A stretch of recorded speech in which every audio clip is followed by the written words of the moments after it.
Welcome to May 1st, 2023, Attempted Living stream. Welcome to May 1st, 2023, Attempted Living stream. Today I'd like to talk about safety. Different people have different levels of safety, levels of comfort when it comes to safety.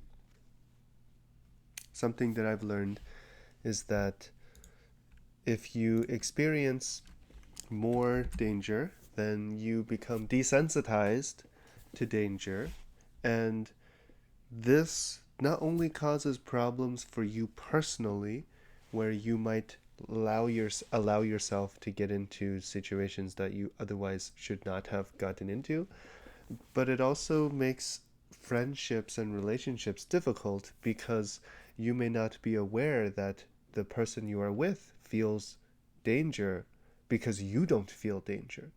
And so when you're with someone with a higher expectation of safety and a lower tolerance of danger, then they will feel unsafe and uncomfortable long before you feel unsafe and uncomfortable. And so it's very important for you to be paying attention to them and their body language and their personality, and to see if they're being open and comfortable, or are they being closed off and uncomfortable. And generally speaking, in a healthy relationship, you want to create an environment that fosters people in that environment to be open and playful, laughing, safe, comfortable, relaxed, and without fear. And so, as part of that, safety is key. Safety is a key part of providing that kind of environment.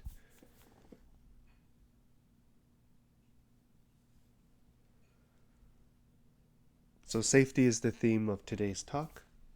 I'm thinking about the different levels of safety in terms of there's physical safety, and then there's emotional safety, and then there's relational safety. And let me define what each of these three levels of safety mean. So, physical safety is exactly as it sounds. You are physically safe from bodily harm, bodily injury, either from each other or from some earthquake or from some accident. You're not standing in the middle of the road somewhere. You are physically safe from danger. That's the first level of safety. The second level of safety is emotional safety, where you feel comfortable enough to speak your mind without the fear of being judged or being criticized or insulted for what you have to say. You are in an emotionally safe space where you can communicate your feelings and they will be validated and heard and cared for by the other person. That is the second level of safety. The third level of safety is relational safety. And here, this is kind of, I want to tie it to maybe culture and values a little bit, because the topic of secrets come into the relational safety, where if I tell you something in confidence that I wouldn't want the public to know, then you would take the precautions to not tell other people the secret that I have told you. And that is relational safety. And relational safety is very important because if I can't trust that you will keep my secrets private or confidential, then I will be less willing to share my secrets with you, and as a consequence, our friendship will not be as close as it could be if there was that relational safety where we could share our secrets with each other. And ultimately, one of the measures of relationship strength, and this isn't the only metric, and a lack of this does not mean a lack of relationship, but the presence of this often does mean a good relationship, is where you can trust the other person with sensitive information, and they will be respectful of that sensitive information by keeping it confidential. So there's three levels of safety. I'm wondering if there are more levels of safety. Perhaps there is reputational safety in terms of someone will defend your reputation in your absence so that you feel comfortable bringing that person to meet your friends or to meet strangers at networking events, and you can trust that this person will defend your reputation in your absence.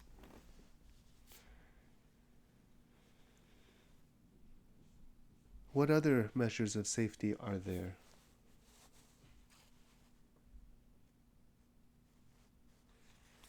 Private information kind of is covered by the secrets aspect, and it's merged with the values. So, for example, if they know where you live, then that's private information, and then depending on their assessment of the closeness of your relationship with someone else, then they can decide whether it's safe or not to tell that someone else your address.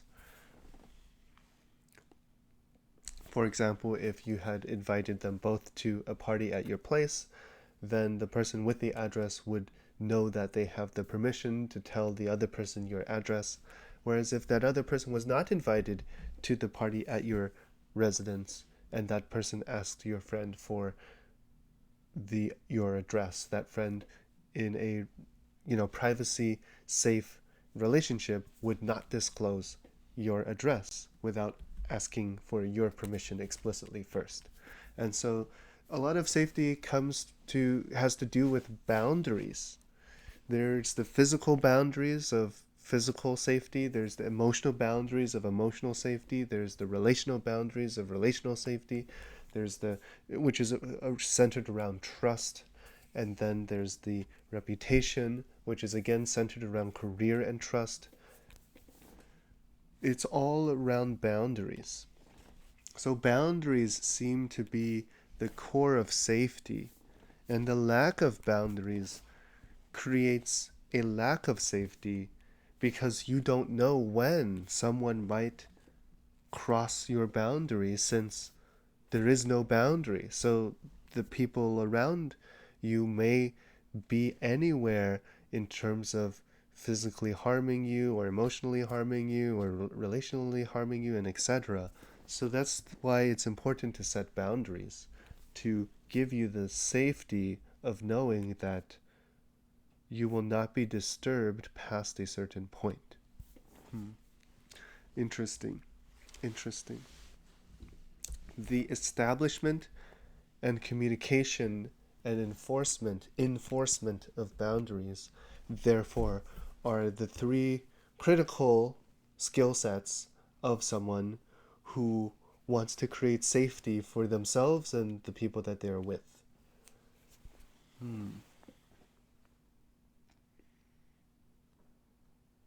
What else can I say about safety?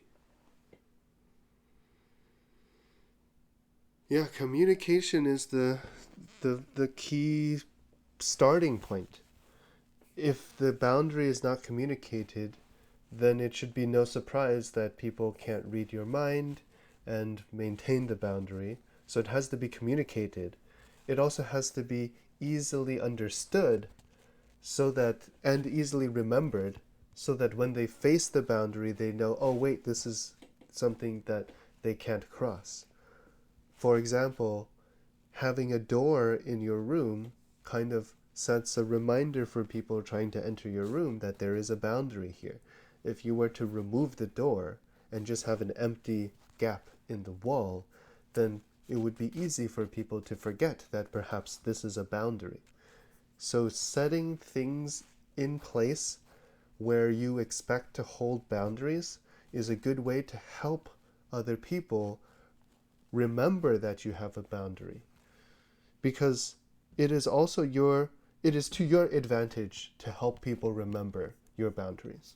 So anything you can do to make it easier for others to remember your boundaries is a good thing. Oftentimes people cross boundaries not by intention, but just by ignorance or not paying attention, or by accident. And so if you set a easy to remember obstacle at the boundary, for example, a door, then people would walk into that obstacle and realize that they should not cross that boundary.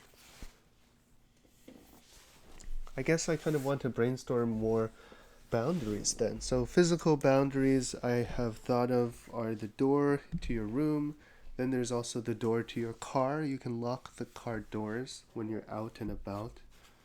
There's the office buildings. You can lock the door.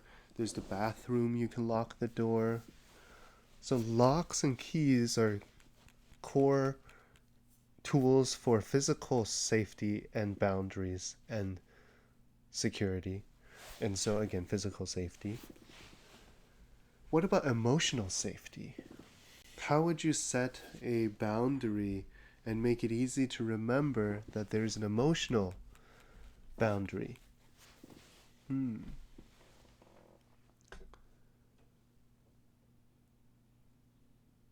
I guess the easiest start is by controlling your attention and your focus and your time. If someone messages you or calls you, then you can ignore the message or send the call to voicemail and not pick it up. And these will be methods that you can take to set an emotional boundary with people so that you can set your focus and attention on the people and the activities that you want to. What about during a conversation? Oftentimes people talk about topics that you may not feel comfortable with. So how do you set a boundary around that? I think if I were talking to someone and they brought up a topic that I did not want to talk about, I would probably want to interrupt them to stop them from proceeding with that topic. And then I would, depending on the importance or the transgression, the degree of the transgression, I would want to either address what just happened or redirect the conversation somewhere else. And so I think the ability to redirect a conversation and change the topic and flow of the conversation is a critical skill to develop when it comes to setting boundaries within a conversation. If I were to think of some examples for how to transition topics, it might go something like someone is talking and they talk about something I don't want to talk about. I can say, yeah, like, so how was your weekend? Oh, what do you think of the weather? What do you think of the news that I heard today? What do you think of my jacket? Where did you get your haircut? I think these are all surface level one topics. I think it's good to always have some surface level one topics at your disposal for small talk in order to transition away from conversational topics that you don't want to talk about. This kind of leads to then the concept of conversational levels of comfort, where there are some topics which are generally widely acceptable to talk about, such as the weather, one of the most safest topics to talk about. And then it ranges to more increasingly uncomfortable topics to talk about, such as personal family illnesses and medical history, followed by politics, followed by religion, followed by maybe how much money you have and earn and things like that. Like these are very sensitive topics compared to asking someone how the weather is or commenting on what you both are seeing. Like there's a dog over there, or there's a cloud over there, there's a flower, there's a store. These surface level observations are important to keep in mind as your baseline conversational toolkit for getting out of uncomfortable conversations and also for making small talk and for creating just comfort in general as you get to know someone. So if level one is going to be direct observations of what you are both seeing together, I suppose what would be level two? Perhaps level two would be your likes and interests.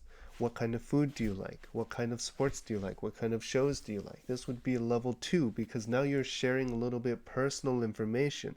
Not everyone likes what you like. So when you express what you like, you're revealing to the other person something about yourself. So that's probably the distinction between level one topics, which are impersonal, and level two topics, which are personal.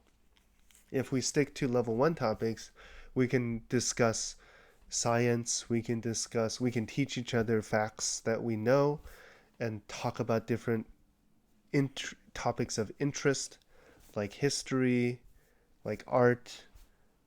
These would be conversations around details and facts and observations that have nothing to do with the people talking. And so that's what distinguishes them as safe topics. Now, once you start asking for personal opinions of the art, personal opinions, what's your view towards this artist, towards this painting? How do you feel when you look at this painting? What do you see? What do you remember? Any childhood memories? These would be more personal level questions and topics.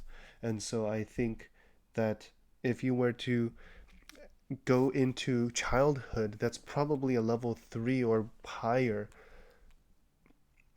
conversation topic. Therefore, if someone sets a boundary of let's only talk about level 2 topics, then it's important not to keep pressuring and pushing and asking questions that are level 3 and above. So you can kind of see how they navigate the conversation, both in terms, and there's actually two dimensions. So there's the depth or the level of privacy, which is what I've described so far as you get increasingly personal. Then there's also the level of depth of the topic of interest. So for example, let's say we talk about tennis. If I were to make a comment about tennis and they would give me 1 or 2 word responses, this would give me the idea that I should probably change topics to a different sport or a different category like music, because a short answer typically means a lack of engagement or interest. Now, if they were to tell stories of tennis, when they went to tennis, what they saw about tennis, what they've been watching recently, and they share a long answer to your prompt of tennis, then this is an invitation to deepen the conversation in that category.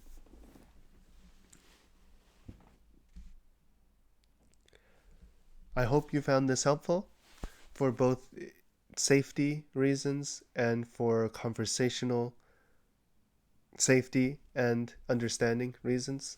So again, if someone talks about something you don't feel comfortable with, simply redirect the conversation to a level 1 topic of observations, shared observations about what's going on. And there were several levels of safety we talked about, from physical to emotional to relational to reputational. And it's important to achieve safety through boundaries. Boundaries are the way to achieve safety, and so it's important to maintain your boundaries firmly, and that is the way to be safe. So it's important to maintain your boundaries because that keeps you safe. Have a great week.